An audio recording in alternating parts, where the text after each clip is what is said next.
solid surfaces. And so the idea was, the guiding question was microscopic.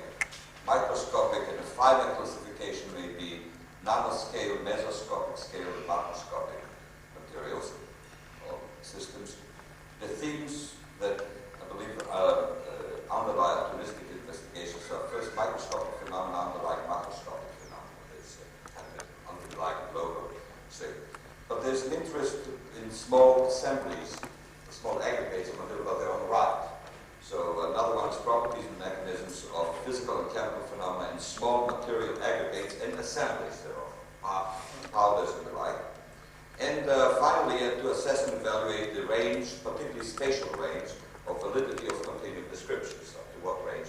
This would be that's a very important issue because you don't want to repeat, to have to do a microscopic theory every time that you faced with a phenomenon. So it would be very useful to know that on the whole, continuum theories work on the 50 scale, for example.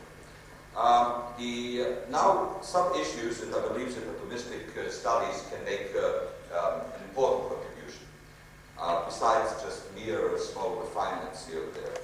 Atomic-based issues in relation to solid surfaces in tribological systems. That's a very small subsystem of places where things can be made. First of all, material transfer. I believe that the questions of material transfer on a layer or two-layer level, this really requires an atomistic view. Second, question of surface and subsurface diffusion, particularly as occurring in high-temperature sintering, solid-solid wetting, and mechanisms of deformation and transformation that occur induced by or helped by surface diffusion. In relation to that, 2' is the question of atomistics of plastic response and the contribution of diffusion into that. That's all without diffusion, just the plastic. These are important issues where we can make some contributions. Dissipation mechanisms. I think that this is really a very important issue. The energy pathways. Which modes couple? How do things go? Transient heat generation can be answered. Excitations, phonons, stick-slip phenomena, Shalma and Stoneleaf. If you don't know what Stoneleaf, our friend from Denmark will tell you. A generation and propagation of these things. Phase transformations, questions of amorphization and classification. It's known that small aggregates have totally different glass formation tendencies than the same material taken in the large. So very different behaviors. Solid liquid thing, all having to do with dissipation mechanism. Boundary conditions, stick-slip by, this is not treading on the same domain of liquid to solid, but when you are changing from liquid to solid, well, it's a quasi-liquid, so I kind of look at it, these kind of questions. Non-equilibrium phenomena. Well, this is really at the range where you want to do microscopic studies. This question of mechanical response to transient heat. Well, you may get kind of under shock conditions. So this is atomistic studies may help there. And then there's the important question of non-equilibrium chemistry under temperature jump, what you call flash conditions. It's a totally unexploded area. It exploded the gas phase, but not really the confinement of that. It was innovative experiment. People can make big career, I believe, here on the experimental side, how to look at these things, and also different. Mode 2 fracture between dissimilar materials, something that I learned only here, is a very, very important and interesting question. Question of stability, question of structure, question of dynamics. These are very important issues that atomistics can help. Faceting morphologies, mismatch between lattices, registry, may not be important for something that is micron size. It's certainly important for the AFM facet tip, and important in sintering, important in interfacial shear strengths and variation with depth, and what are the consequences, just to give numbers to these things. Finally, properties of clusters and their assemblies, thermodynamics, phase transitions, rheology and chemistry, and finally, maybe in all that is the question as to what is its relevance in terms of machines and so on. And probably a lot of direct relevance, besides giving some guidance to current machines, is machines of the future may be of nano and macroscopic scale. So we may be already designing machines of the future.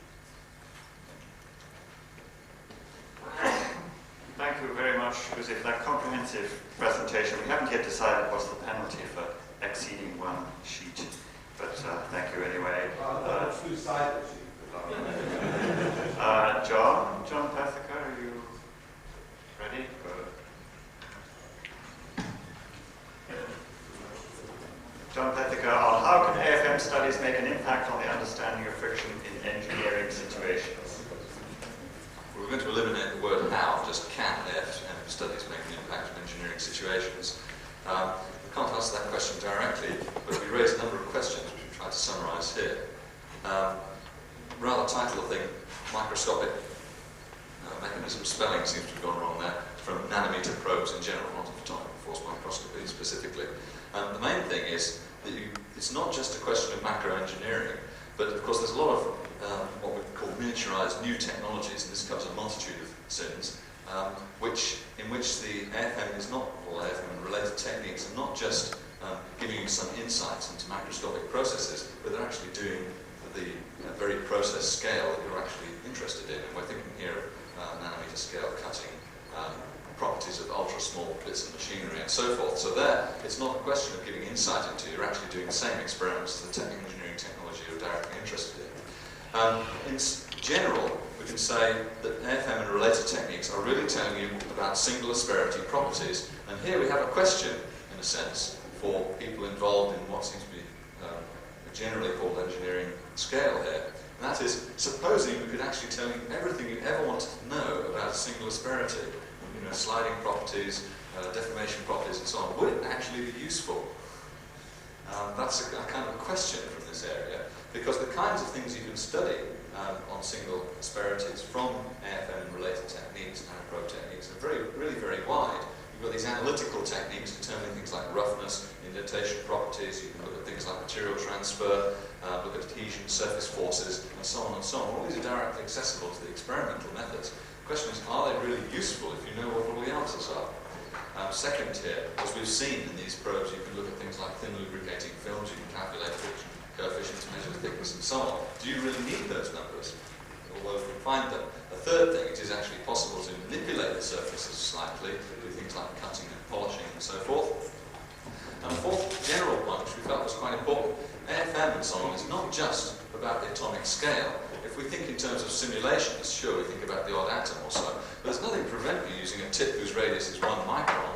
And in that respect, the important thing about these techniques is they allow you to bridge the scales on which processes that we're interested in are occurring. I've just put 3 of them here. The atomistic scale, which has been discussed earlier on.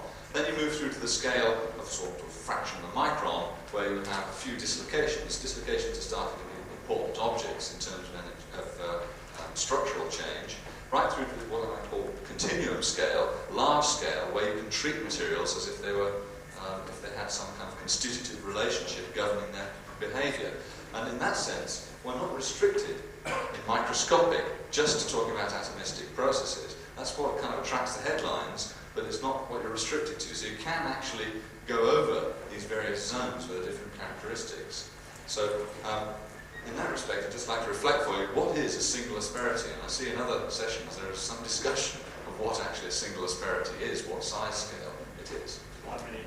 1 minute, right. Well, that's handy, but I'll come to the last thing, because we felt that we should also, like everybody else, consider the business of energy dissipation. And the thing we wondered, maybe it's possible in these kinds of experiments in the future to start looking at essentially non-equilibrium processes. In other words, what you normally do is assume something happens and eventually measure equilibrium properties. Perhaps we can look inside that black box. So if we start out with the distribution of energy processes, such as red line here with energy, what you always see in equilibrium is just a pile of rubbish down at low energies, the phonons that are emitted. But there's all kinds of interesting things. We might be able to see it in the helium-3 fridge, for example. And we know that kind of thing is happening because if you remember things like tribo emission, you get radiation processes emitted from that, which are high energy, and there's some of the ones which don't decay down here. So it's reasonable to assume there's a whole spectrum of things going on. And maybe from those, in analogy with chemical kinetics, as Tom Yates has pointed out, we might be able to say something about the dominant processes in controlling frictional events, which may not actually be equilibrium processes themselves. Simulations suggesting that. And maybe we should think about the kinds of experiments where we start to look inside non-equilibrium processes, tricky though they may be. Thank you.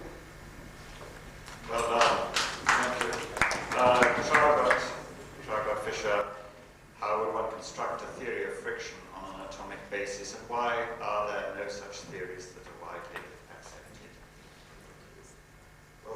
decided to do a practical joke and put a blank transparency on here.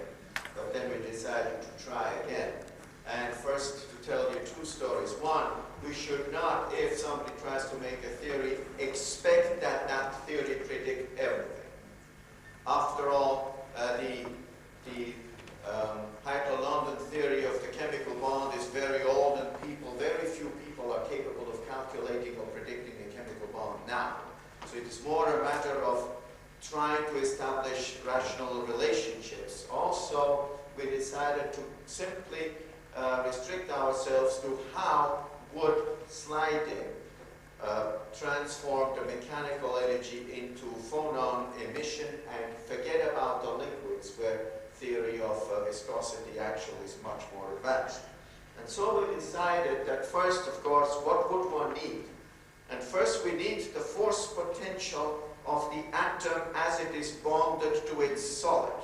Now, a lot of it exists, of course, and is used in simulations. But if you want to understand it also, is the force potential between atoms of the two neighboring solids. Now, if you think that that is very simple, don't forget there are things like diamond where these bonds are very directional, and atoms where these bonds are not directional. And we decided also, and then the third thing is one needs to understand the relation between the two, because Gary McClelland was here and said, I thought I had convinced you that this sliding can occur in an adiabatic, namely in a quasi-static way.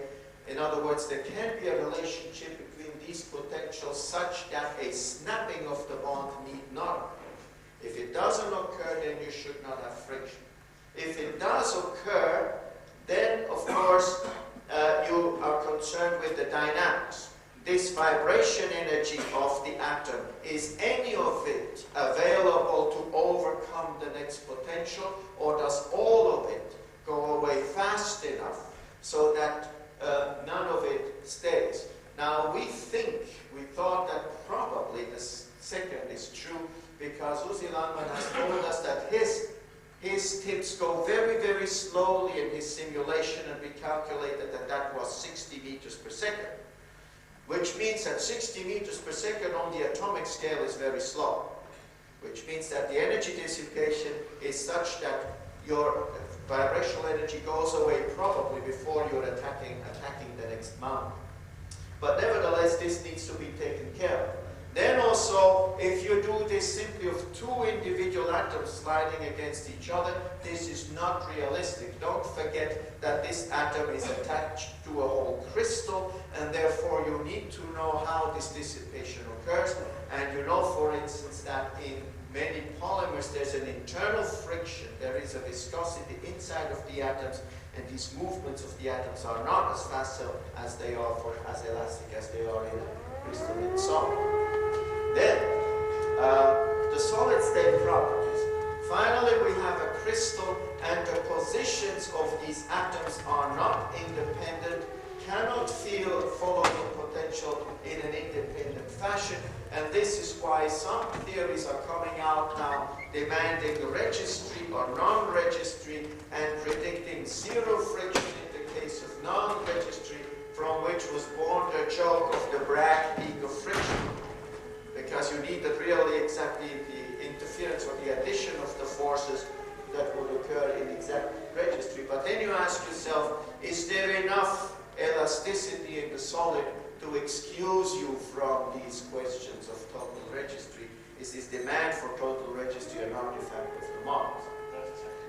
And then, of course, once you have done this simply on a solid, and have even forgotten that fracture also exists, then you need to take care of everything that you people take care of. What's the topology, or are there internal frictions and so on? And that is, of course, an entirely different story. If you consider, for instance, that the archetype of friction possibly is simply shear inside of a solid, there it's probably better understood that this may be a guidance. Thank you, Traugott, very much. Tom Charles's group started by thinking about what are the deficiencies in present-day macroscopic models of friction, and in what areas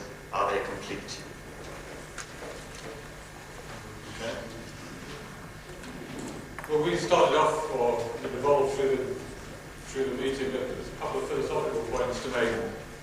First of all, as soon as anyone's unwise enough to say that anything's complete, someone will come along and ask the next question on which at one stage more complicated. So it's sort of a moving goalpost. So one really has to ask what other people have said the same thing in these, just listening, why are we wanting to model friction? And if we're at the machine design level, sort of friction is 0.27, let's talk about, say things are pretty complete. Well, I guess we really wanted to model friction for insight into deformation and damage that is associated with it, and at the same time with crude surfaces. And I suppose the question is, where are we now? Somewhere in the middle there, understanding deformation and damage. But the second philosophical point, of course, is that understanding isn't the same thing as prediction. You can have adequate continuum models that be completely ignorant of what the boundary conditions are. So our discussion sort of went off into two channels at that instant. An attempt to summarise what continuum models were halfway adequate and what weren't, although step back from saying complete, that's really one chopping block. And what the real problems were in terms of boundary conditions. So if you're given the load speed, the surface shape and roughness and material constitutive equations and what the interfacial shear stress might be in an adhesive term, come up with different real contact areas, the local stresses and the friction coefficient.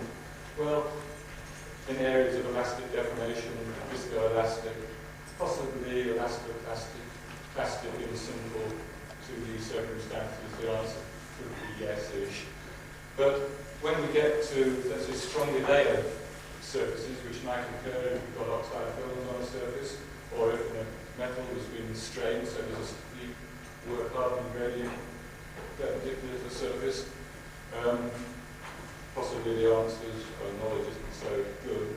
And going to more brittle materials, the accumulation of damage and the growth of cracks and the compressive stresses beneath surface contacts, we think is obviously more, not obviously, there is more scope for improved modelling. A number of people came by and said there are so many of these models, so many subdivisions of old-fashioned adhesive deformation, combined friction, so many different material responses, which model can we use and when? There's clearly some need for guidance in a mapping sense at a qualitative level. So, if we like, we think the continuum mechanics is better developed than the knowledge of how to apply them. Because when you start sliding surfaces, they change. It's a real problem. Perhaps the load and the speed stays the same, but even loads we learn are very dynamic and can have an effect on what happens. Not only does the surface roughness change with sliding, this is a question I'm sure people will bring up about what is the scale of roughness of interest. Materials response and interfacial shear will change during sliding because of work hardening, changing damage, oxidational reactions, and so forth. So we tried to gather our conclusions into three issues. Yep.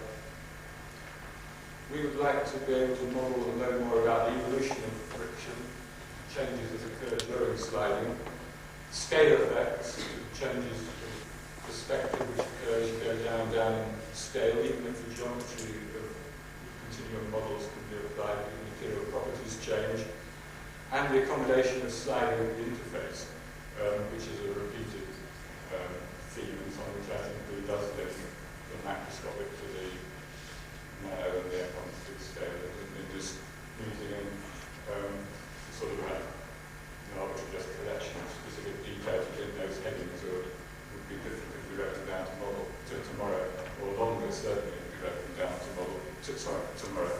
But those are the three main issues that we see. Splendid, yes please. Thank you very much. And the group Briscoe was heading. We're talking about what issues remain in understanding the role of interfacial sliding and interfacial rheology in friction. Brian, you're ready to talk next.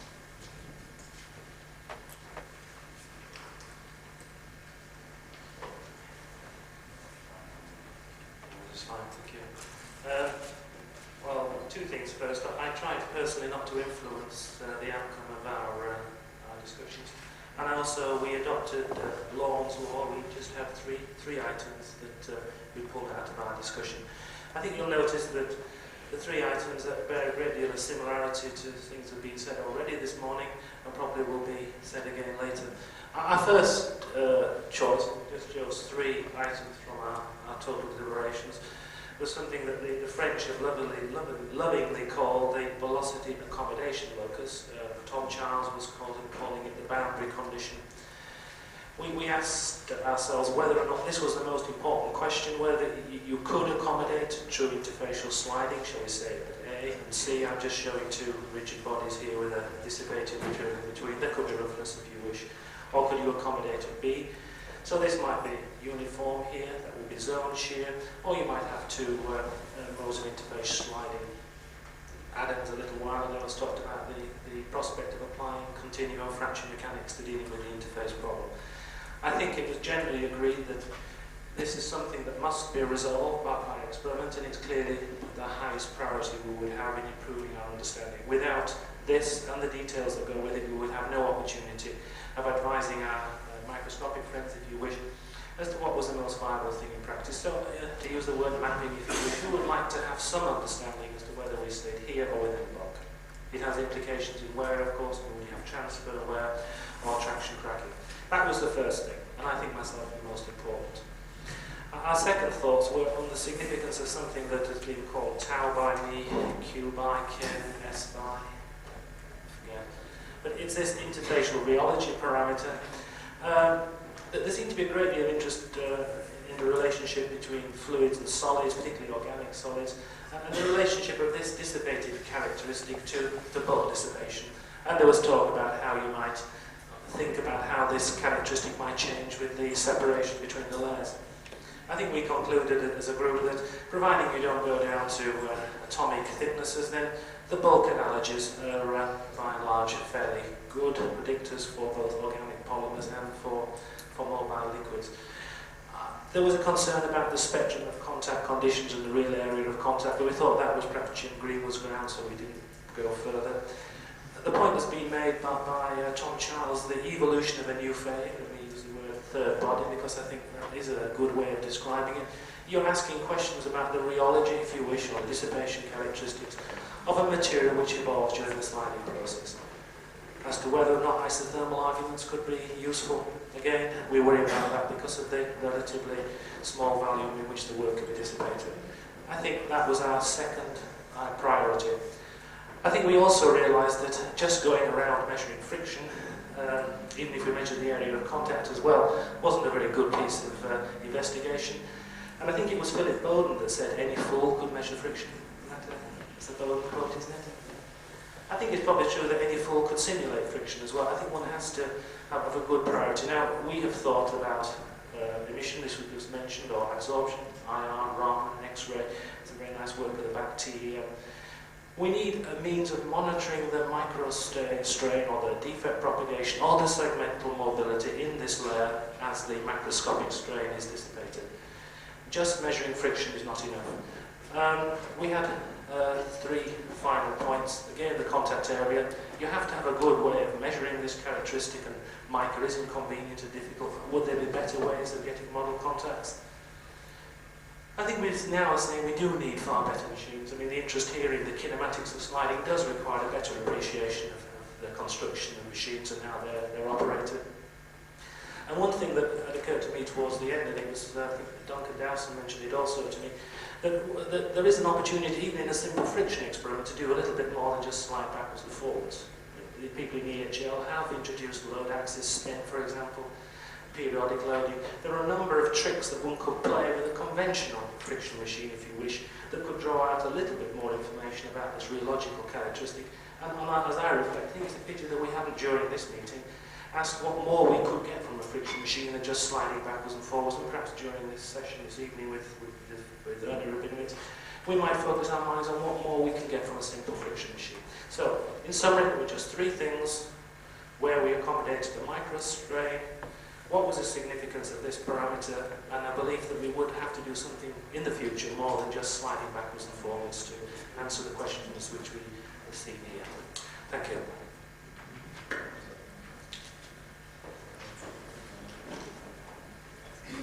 Thank you very much indeed.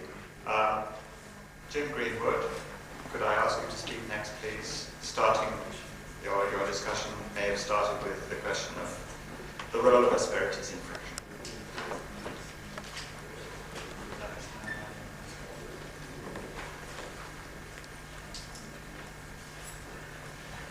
Well, that's what we started by asking, and that's what we concluded at the end, that we don't actually know.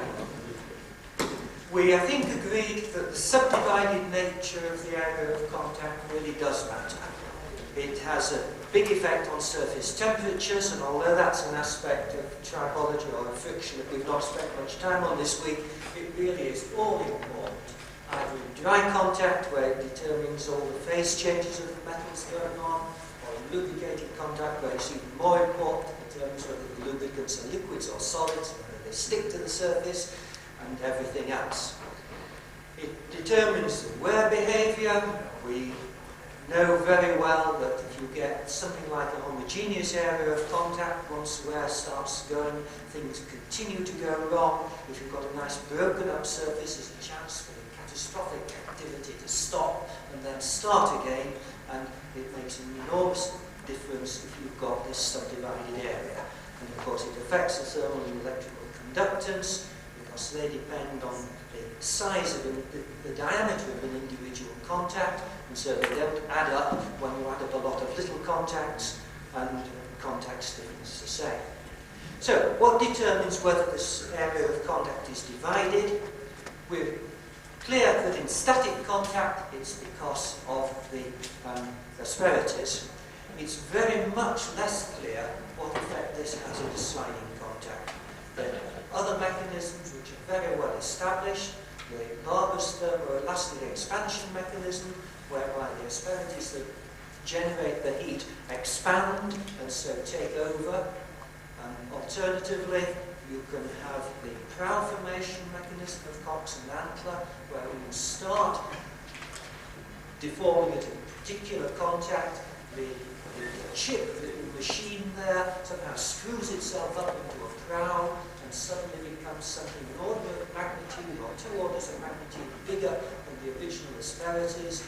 The load is carried on its prows instead of anything remotely connected to the original asperity size.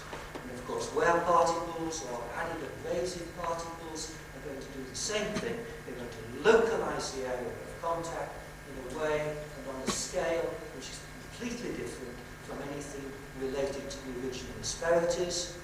And yet, many of these mechanisms are actually triggered by the original asperities, so perhaps it's still true that the original asperities do matter. Well, it's not clear whether in dry contacts things like this are the rule. They're certainly well documented, but they may for all that be the exception. It's reasonably clear that in a lubricated contact, we do know that the original surface roughness is relevant. It doesn't disappear too quickly, and contacts do take place on the scale of the original asperities. So, what did we decide?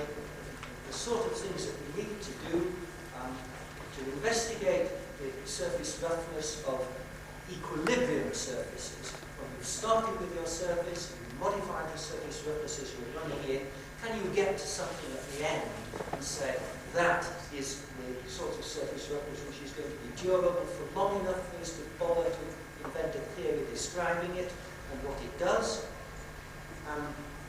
But very difficult to do, because we're not at all convinced that if you've got two surfaces together, their individual surface roughnesses tell you a great deal about the contact. There are occasions when they mate, and it's only the difference in the surface roughnesses which matters. There are other occasions when perhaps the individual surface roughnesses still hold. And of course, chemical effects as well as shakedown going to take part in shaping your final equilibrium surface. And then finally, a question of, has any of this analysis of normal contact, which we can understand reasonably well, got anything at all to do with what happens in steady sliding, given the completely different nature of the possible areas of contact?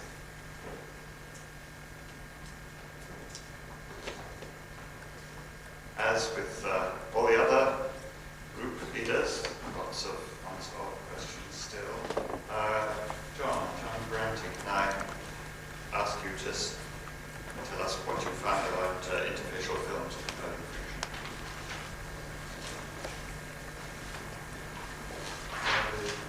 The conclusions of the group, as Brian said, seem to have some convergence to them, and actually what our group questions that were being asked are almost the complements of what Mark Robin and Uzi and others were asking. It's just that both sides want the answers from the other ones.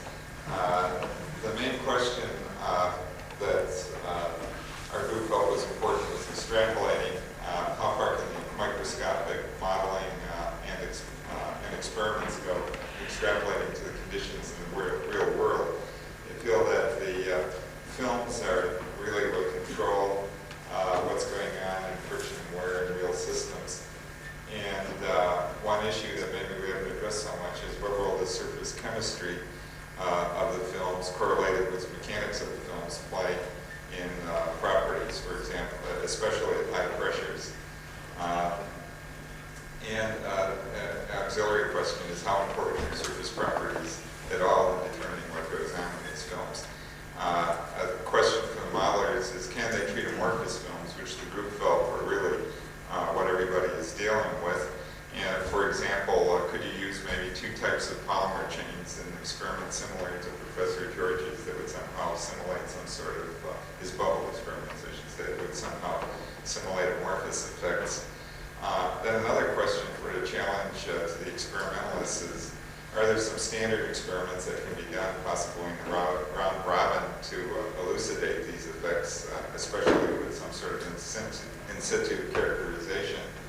And along with that, what are the important properties that everybody should be looking for example, surface energy. And then, again, with the mechanical line is how do thin films properties transmit stresses to surfaces? Could these types of things be studied both experimentally and with the modeling? And another question for the modelers is, can lubricant properties be defined, rather be designed? For example, could you stick something in a chain and see if that helps it break or keeps it more stable? And finally is, how do adsorbates affect the mechanical properties of surfaces? For example, in the Ray-Binder effect with ceramics, where you can get softening of surfaces in a machine.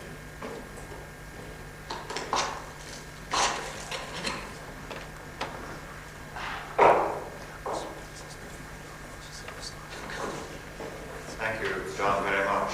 Well, Daniel Rabinovich and I think, agreed yesterday that all ambitious tribologists have a stick-slip file. My stick-slip file is getting fatter day by day, but could I ask you, please, Annie, to tell us what happened with your group on this topic? We had a small but very enthusiastic group of people who were interested in stick slips, which I like to see. And the kind of conclusions we drew are, first of all, that many contributions to stick slips have been discovered, and that comes about because generally stick slip is associated with a negative slope, either of the friction velocity curve or the friction displacement curve. And so anytime you have a mechanism whereby the negative slope is reduced, you will then have the potentiality of getting stick slip. And we ran through a few examples of these. Before that, I want to say that many of these mechanisms have been identified. Some have not. I don't think anybody has ever discussed the occurrence or not occurrence of stick slip in a systematic kind of way.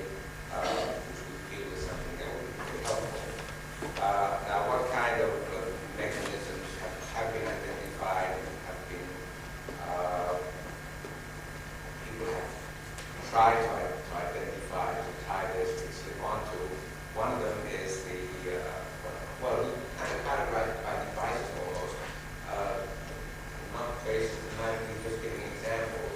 One of them is the case of brakes, where I think many of you may own or have owned an automobile that gives this brake behavior. That you can buy the brakes and the squeaks, and after a while you take the dealer, he replaces something or adjusts something, and the squeak goes away, and 6 weeks later it comes back, and it does that as long as you own the car. Now, there are a number of mechanisms which are especially prominent in devices like brakes. One of them is thermal softening, where you introduce a heated and hence low friction layer at the interface, and this would be clearly, of course, at low speeds you don't get as much thermal softening, so this gives you a negative mechanism built in. And the second application of brakes is the sort of friction lock, whereby you bring the surface together at some kind of angle, then there tends to be a very high friction force produced, and that is something that members of my committee said is called Sprague slip. It's not an expression that I'm familiar with, but let it be. And I also mentioned that there's something we listed lower down, adhesion is also something that can come up in, that can arise in brake applications, whereby the faster the slower you go, the more intense the adhesion effects are, and hence you get the higher friction that way. I'm persuading myself that no car has ever yet had brakes that don't squeak, and the negative numbers seem to have it all the way. Then we dealt with the case of rolling surfaces, which of course have very low friction coefficients. There doesn't seem enough energy there to produce any kind of oscillation. But yes, they can indeed produce fixed oscillations when they are sliding over, rolling over a rough surface, and if you go fast, you just only hit the tops of the hills, and that gives you low friction.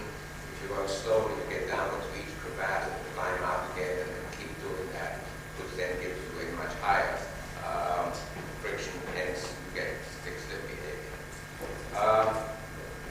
Questions. We had a few questions where we sort of didn't quite know what to do just in terms of categorizing behavior. When you have this negative slope on an atomic scale, should we regard that as being stick-slip? Alternatively, should that be regarded as ratcheting, which is another kind of grosser behavior? Secondly, what about systems which have multiple degrees of freedom? Everybody in our committee seems to have heard of the work of Tolstoy, the Russian worker, who claimed that if you have a machine where the top surface is restrained from bouncing up and down, then you get much more severe stick-slip behavior than if you have a system which is allowed freedom in the vertical direction. I must say that I tried out, I tried to reproduce Tolstoy's work at one point with some different results, and someone else on our little table seemed to have had a similar experience. Lastly, the big question, how do you cure stick-slip? For many engineers, the only interest they have in friction is not the magnitude, they couldn't care less, that powerful engines or motors or what have you.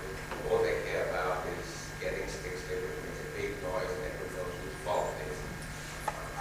Since I have a little time, I'll tell you one of the most powerful experiences of my life I got was designing the lubrication system for that giant 600-foot telescope being built in West Virginia in the States in the 1950s, and people told me, if that thing goes into stick-slip oscillations, we're going to program it in such a way that to announce like Ernie designed this program.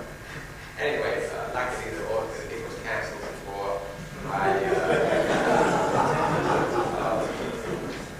anyway, everybody's question still is, when you have stick-slip, how do we cure it? And I think everybody would love to sort of catalog, try this, not try that, and how to cure stick-slip, which when it arises can be so awful. Thank you. Thank you very much indeed. Owen, are there any announcements you would like to make? The only announcement I have to make is this evening Ernie's session will deal more directly with measurements of friction, and you have several talks in there, as I recall, and perhaps some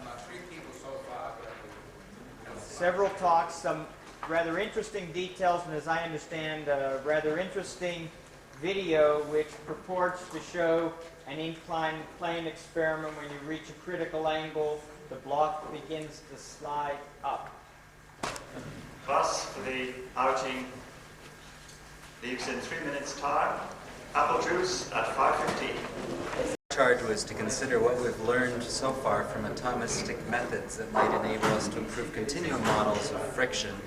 And I'm supposed to deal specifically with fluids. The first thing we agreed upon was that there's a lot that continuum models can teach us about what to look for in our atomistic models and ways of testing to see whether or not they make sense. The main issues that we identified fall into two basic categories. The first is the effect of boundary conditions, and the second is the constitutive relations that go into the continuum theories. In terms of the boundary conditions, one important issue is the degree of stick or slip at the solid-fluid interface. We also wanted to know the extent of changes induced in that boundary condition, the stick or slip boundary condition, by one or two solid walls confining the fluid. In addition, there was the issue of the effect of walls on changing the chemical composition. If you have more than one species, say a surfactant, to what degree does it segregate and go to the boundary and modify the behavior of the system at that boundary? Then the issue is whether, to what degree the extent of the changes in phase or density of different chemical constituents at a wall affect rheology, or the effect on changing mechanical properties, cracking and wear.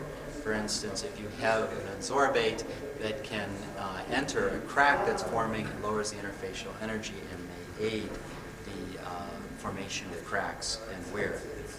In terms of the constitutive relations, there were also a number of important questions we identified. One is the effect of molecular structure on the phase that is formed in between the solid walls, and also on the rheology of that phase, which is intimately connected to its structure. Then there's the issue of how mixtures, additives, affect both the phase and the rheology, and how the phase and rheology are affected by the temperature, shear rate, and pressure. It's known, for example, that you may get glassy transitions like those in confined geometries if you have two walls at very high pressures, even up to a 10th micron or 1 micron thick films. Then there's the issue of how confined geometry affects those issues, and how the time of loading and the whole history of the film determine its phase and rheology. At a more microscopic level, we were interested in how non-Newtonian flow occurs. Where is the shear actually occurring? Is it occurring within the film or at the boundary between the film and the solid wall? What are the molecular motions that allow shear to occur? That's something very difficult to get out of experiments, and it's hard to know then what to put into continuum models.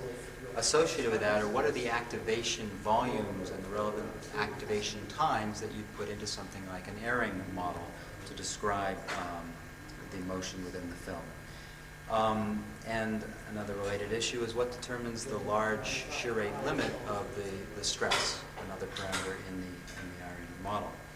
And finally, as a sort of provocative suggestion,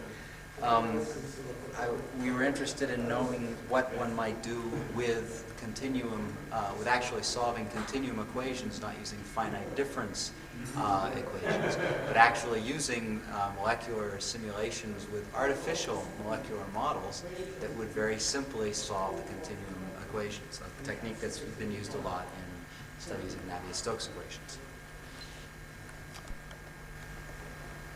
Okay. I apologize first for not having a view graph to show. The role of my discussion was to present the role of atomistic models into understanding more engineering materials and engineering situations where the of interest to the engineer is more so the single quantity, the coefficient of friction, and we decided that as far as the engineer was concerned, that having the single number is adequate in the vast majority of cases in order to design a machine, and that an understanding from a macroscopic or a microscopic atomistic point of view is much different, and it's not clear what sort of role an atomistic point of view can make in terms of understanding this macroscopic number, this coefficient of friction. It would have been nice to have the conclusions from Tom Child's section working from the continuum level down to see what the unanswered questions were as an input before we started this discussion. What we decided to do, this was a suggestion of Christian Bibles, that we start from the quantity that the engineer wants to know, and we sort of made no distinction between friction and wear, because wear is intimately coupled with friction, and we decided to use, as this conference has many times said, a coefficient of friction of 0.27, dividing this space into its many types of interactions, a chemical interaction or a mechanical or a thermal, all different properties that might give rise to a frictional effect. Amongst each of these, for example, in the chemical, we looked at surface-surface interactions and the role of contaminants on the surface. These contaminants may be either desired to enhance a lubrication, or they may be unintentional. They may come from the environment, or may be the result of performing a friction that a wear particle may evolve from the surface.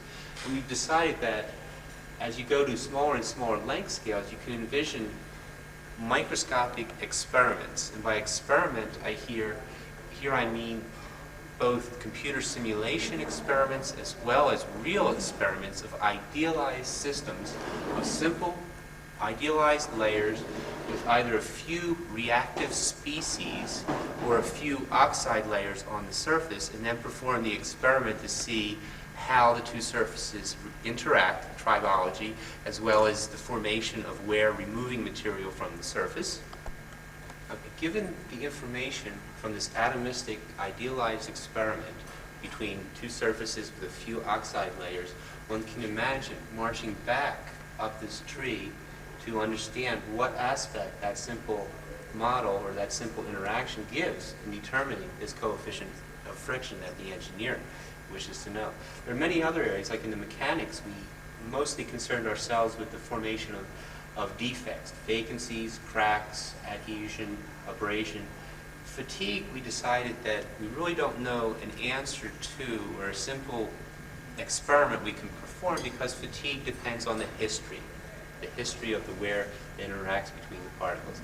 We also talked about the many types of interactions that determine adhesion, the types of covalent bonding which may be either weak or strong depending on whether the material has saturated bonds, hydrogen saturated or dangling bonds, in which case the interactions would be strong.